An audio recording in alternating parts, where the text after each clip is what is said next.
రాష్ట్ర ప్రభుత్వం ఎంతో ప్రతిష్టాత్మకంగా అమలు చేస్తున్న మహాలక్ష్మి పథకానికి గుర్తింపు కార్డు తప్పనిసరి అని డిపో మేనేజర్ కల్పన స్పష్టం చేశారు. ఆదిలాబాద్ జిల్లా కేంద్రంలోని డిఎం కార్యాలయంలోని తన ఛాంబర్లో ఆమె మీడియాతో మాట్లాడారు.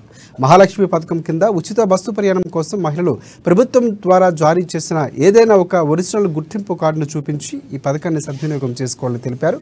టీఎస్ఆర్టీసీ జారీ చేసిన సర్క్యులర్ ప్రకారం నేటి నుంచి తప్పనిసరిగా గుర్తింపు కార్డు ఉంటేనే మహిళలకు పల్లె వెలుగు ఎక్స్ప్రెస్ బస్సుల్లో ఈ ఉచిత బస్సు ప్రయాణం ఉంటుందని పేర్కొన్నారు.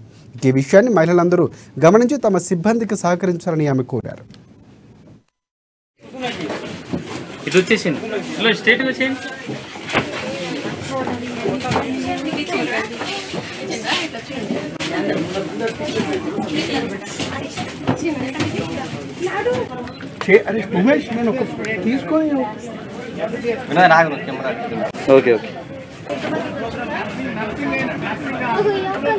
తెలంగాణ రాష్ట్ర వ్యాప్తంగా 9వ తేదీ నుండి మహాలక్ష్మి టికెట్ స్టార్ట్ చేయడం జరిగింది. దీనికి సంబంధించి ఈ రోజు నుండి ప్రయాణికులందరూ కూడా మహిళా ప్రయాణికులు అందరూ కూడా గుర్తింపు కార్డు ఒరిజినల్ సర్టిఫికేట్ తీసుకొని రావాలి. ఆధార్ కార్డ్ కానీ డ్రైవింగ్ లైసెన్స్ ఏదైనా ఒరిజినల్ సర్టిఫికేట్ ఉంటేనే ఫ్రీగా ట్రావెల్ చేయడానికి అనుమతించబడుతుంది.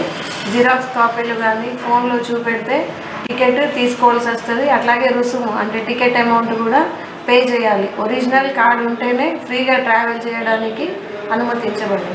కావున ప్రయాణికులందరూ కూడా దయచేసి కండక్టర్తో సహకరించి ఒరిజినల్ కార్డు తీసుకొని వచ్చి టికెట్ తీసుకునే సమయంలో చూపించడానికి వాళ్ళ సహకారం కూడా అవసరం ఉంటుంది. కావున ప్రయాణికులందరూ కూడా వారితో పాటు ఒరిజినల్ కార్డు తీసుకొని రావాల్సిందిగా ఈ సందర్భంగా కోరడం.